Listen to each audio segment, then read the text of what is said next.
time. Key phrase. We all have a limited supply. My father had 93 years, but it seemed short. In his seemingly long life of 93 years, it was short because it just seems like if we only had more time. Old Testament gives us a view of some people who lived to be 500, 600, 700, 800, 900 years old. If I have a chance to ask, I will ask, how come we got shortchanged?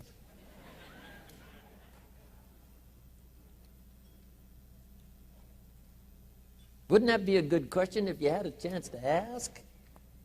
Imagine 700, 800, 900 years to watch generation after generation after generation after generation stay healthy and well. I mean, you gotta be healthy to make it to 900. You gotta take your vitamins.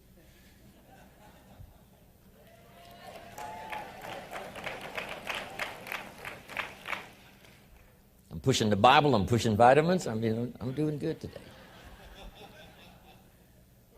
So, the key is time is precious. Now let me give you Bill Bailey's description of time. Life is not just the passing of time. Life is not just the passing of time. Life is a collection of experiences, their frequency and their intensity. Life is not just watching the clock tick away. Life is a collection of experiences, their intensity, their frequency. When my friend Mark died at age 44, someone says, that's young to die. But what if he lived 4 lifetimes in one? It might not be too young. So here's whatever the span of your life turns out to be, here's what you want to fill it up with: experiences and the intensity of those experiences. Now jot this one down on time management. When should you start the day? As soon as you have it finished. Plan the day the best you can, leaving plenty of room for improvising and surprises and all the stuff that happens during the course of the day. But if you've planned a good, productive day, now you start that day, you can't believe how much more valuable your time will be. Don't start the day until you have it finished. Now here's the next one. Don't start the week until you've had it finished. Now to lay out a week is a pretty good challenge. Next, don't start the month until you have it finished. The places to go and the people to see and the productivity and the sales and the customers and the development and all the rest of what you want to accomplish during the course of 30 days. Don't start the month till it's finished. And then here's the big one. This is really challenging. Don't start the year until you have it finished. To the best of your ability. It can't be finished like minute by minute. But in terms of the sweep of what you want to accomplish, make sure that that's set and ready to go by the time January 1st rolls around. And it might get all upset. It might get torn up and you do a new one. You make so much progress the first 90 days that now you've multiplied it all by 2, by 3. Because that happened to me.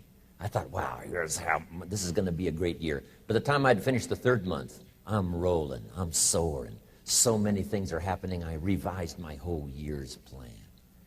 Okay. Now, jot this down. Approaches to the management of time. Here's the first one. Ignore the subject. I mean, that's good advice. Don't let anything overly bug you. Because remember now, you don't have to do anything. Someone says, well, I got to get a handle on my time. The answer is no, you don't. If you want to let it all go, you can let it all go. I mean, this is good advice. Somebody says, you ought, you ought, you ought. Jot this down. Ignore all the you oughts or you should. Only if they're giving general information. We should. It's better to say if you're teaching, we should. Not you should, we should. Then you let me listen in without it being too confrontational. If everyone did this, see, that'd be great. And then you give a person a chance to choose to do it or not to do it. But when you start the you ought, now see if I don't, now see we got some tension and maybe some problems. So you oughts seem to always create problems. When you're talking to your kids, you say, no, if kids would do this, Not always saying if you did this, life would be better, but if kids did this, life would be better. It's like making a little talk and letting them listen in. And then it's a little less confrontational. It gives us a choice. In one of my seminars, here's what I teach. All life forms strives to the max of its potential except human beings. All life forms strives to the max of its potential except human beings. How tall will a tree grow? As tall as it possibly can. You never heard of a tree growing half as high as it could. No, trees don't grow half. A tree drives its roots as deep as it can, reaches as high as it can, produces every leaf it can, every fruit it possibly can. To the max. Every life form strives to the max, except human beings. Now, why not human beings? Jot this down. You've been given the dignity of choice. You're not a robot. You don't have to repeat this year the same as last year. You can tear up last year's plan, develop a new plan.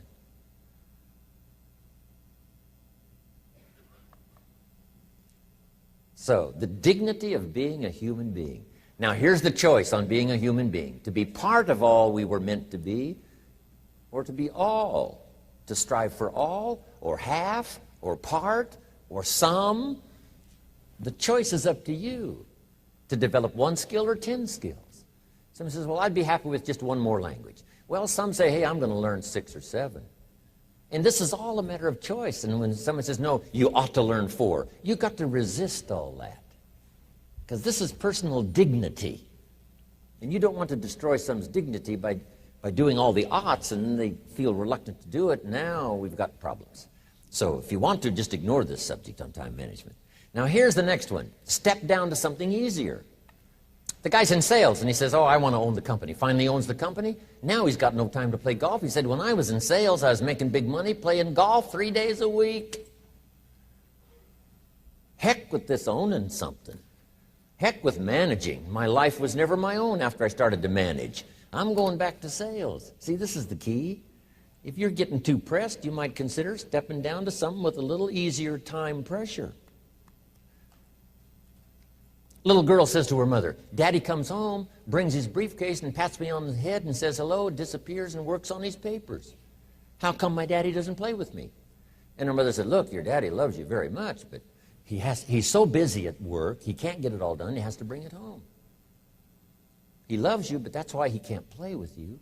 And the little girl said, why don't they just put him in a slower group?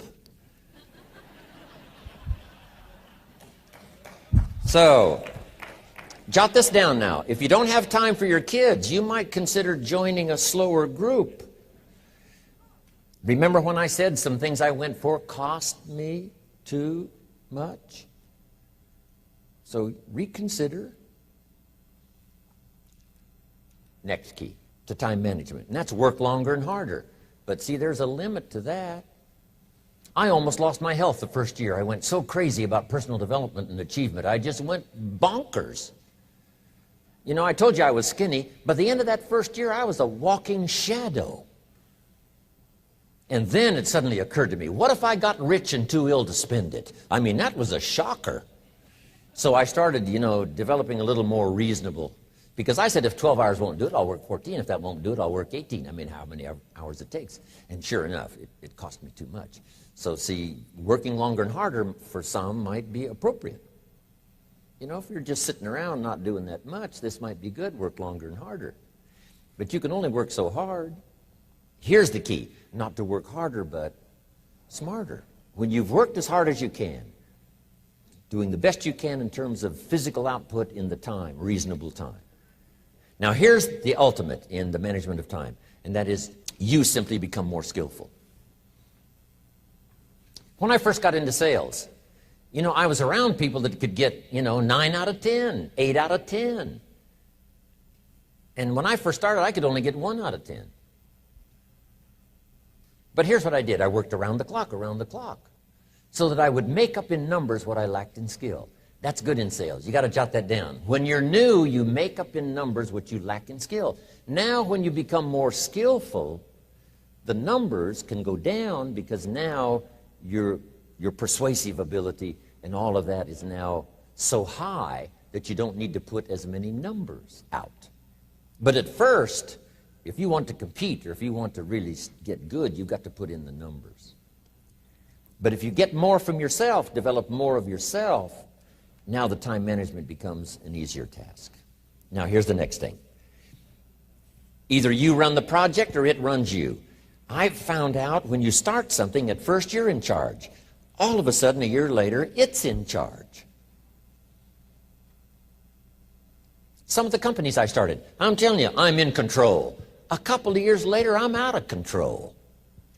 At first, I've got it on the run. 2 years later, it's got me on the run.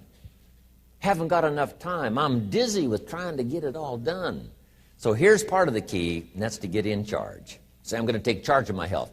One of my albums is entitled, Take Charge of Your Life. Take charge of your time. Take charge of your resources, which we're going to talk about next. Take charge of your health. You're the one that's responsible for it. It's not a requirement of society that you not have a heart attack and take care of your family. That's not a requirement of society, but you must make it a requirement of yourself. Society doesn't require that you build a financial wall around your family nothing can get through. That's not a requirement of society. It's a requirement you impose on yourself to build a financial wall around your family nothing can get through. So impose on yourself this self-development of being in charge, taking charge of your life and your health and your future and your responsibilities and all the rest. Next, reasonable time is enough time to achieve all of your goals. Just jot that down. Reasonable time is enough time. I had to learn that. Reasonable time is enough time.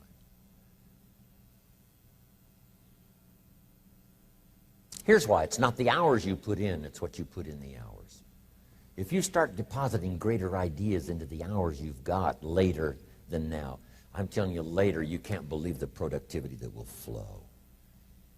The ideas you can't think of now, a year from now, they'll start to flow. And when you deposit those ideas in the hours you've got, productivity multiplies by 2, 3, 5, 10.